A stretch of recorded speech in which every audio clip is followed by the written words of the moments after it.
যত মানুষ চিনবে ততই কিন্তু একা বেঁচে থাকার ইচ্ছাটা বেশি জাগবে। একাত্তা কখনোই বেইমানি করব না। এই আমাদের গ্রাম, খুব সুন্দর সবুজ ঘাসে মোড়ানো আমাদের দেশটা খুবই সৌন্দর্য লাগে। আসলেই এমন একটি দেশ আমাদের, এখানে অনেক ভালো লাগে। চারিদিকে শুধু সবুজ আর সবুজ। এখানের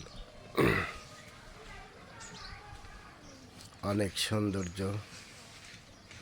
একটা পুকুর, এই পুকুরে ছোটবেলা আমরা একসময় গোসল দিতাম।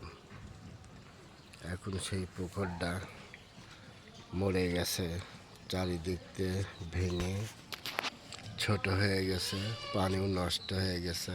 এখানে আর কেউ গোসল করে না এবং গোসল আর কেউ দেয় না, কারণ এই পুকুরটা নষ্ট হয়ে গেছে।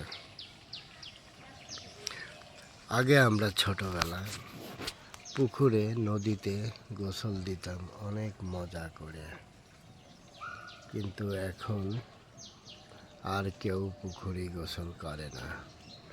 সবাই যার যার বাড়িতে কল বসাইছে, সাবমার্সেল আছে, ওখানে গোসল দেয়। আসলে কলে গোসল দিয়ে কোনো মজা নেই, কোনো আরাম নাই। পুকুরে গাঙেতে গোসল দেওয়ার মতো কোনো আরাম কোথাও নাই।